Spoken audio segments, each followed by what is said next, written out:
Hi there, I'm Izzy, and welcome to the next installment of The Inner Sanctum.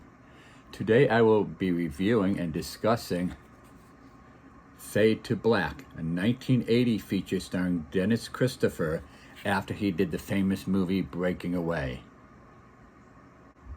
Dennis Christopher stars as Eric Binford, a young man who works at a film distribution warehouse that distributes films in the Los Angeles area.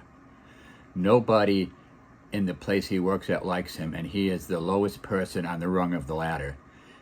And it also has a young Mickey Rourke in the movie. The character of Eric Binford, all he basically does is he likes to watch movies, he's obsessed with Marilyn Monroe, and he smokes. And he is very much on the edge.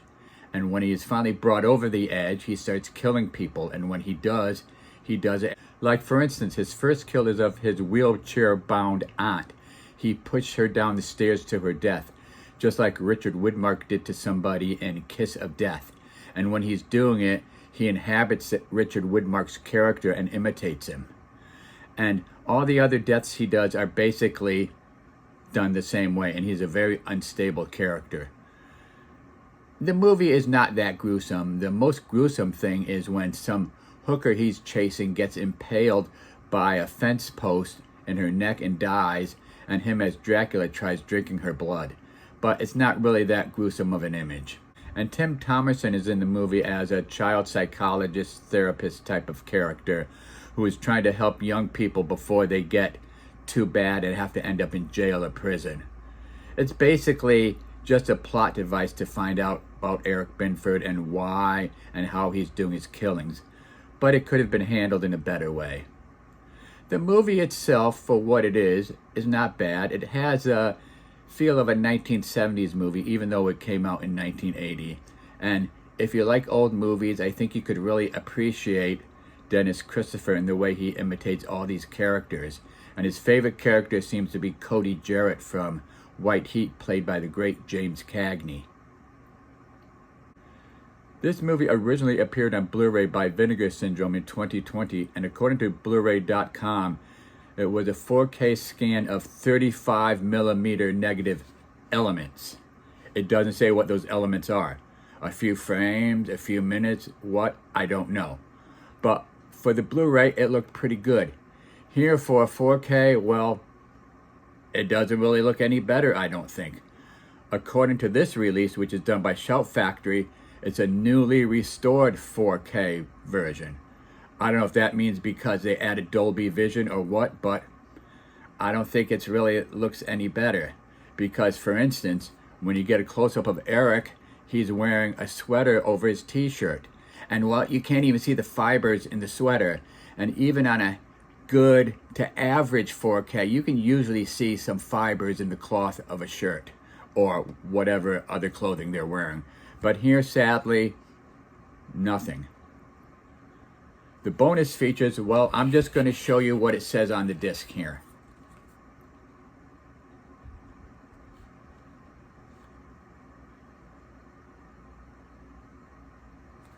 And you can freeze it and look at them if you want. It only boasts a new audio commentary by a film critic. Everything else there is from the Vinegar Syndrome from 2020, and I'm glad they were able to put all that stuff on there. My final thoughts, if you already have the Vinegar Syndrome Blu-ray release from 2020, unless you absolutely, and I mean absolutely, have to have that new audio commentary, don't waste your money on this 4K. It's no better. I mean, you get a Blu-ray with this, but I went back and forth from the Blu-ray to the 4K, to the Blu-ray to the 4K, and I really didn't notice any difference. Maybe some real good eagle-eyed viewers with a very, very big screen might notice something, but I didn't notice any difference. So I would say just keep your 2020 Vinegar Syndrome Blu-ray and use the money that you were to buy this instead, buy another 4K or some other Blu-ray instead. On a final note, in my review of the stuff, at the ending I said one of my next reviews was going to be the Criterion 4K release of Carnal Knowledge. Unfortunately, that's not going to happen because I got 2 copies from Amazon and they were both defective. But my next review will be for all you film buffs who love old movies from the 30s. It will be the Film Masters Blu-ray of Algiers, starring Charles Boyer as a French jewel thief. And he stars as a character whose name I just absolutely love saying, which is Pepe Le Moko. So I'm going to say it again. Pepe Le Moko. Well, that's it for now, and look for new reviews in the coming weeks of Sleepaway Camps 2 and 3 on 4K, and in glorious black and white, the 4Ks of Harvey starring the great James Stewart and Sunset Boulevard by Paramount. And all I can say is, if Sunset Boulevard looks anything like Chinatown on 4K, we're in for a big treat, because I think Chinatown is one of the best 4K releases that I have. It looks brilliant. So until then, I will see you in the inner sanctum.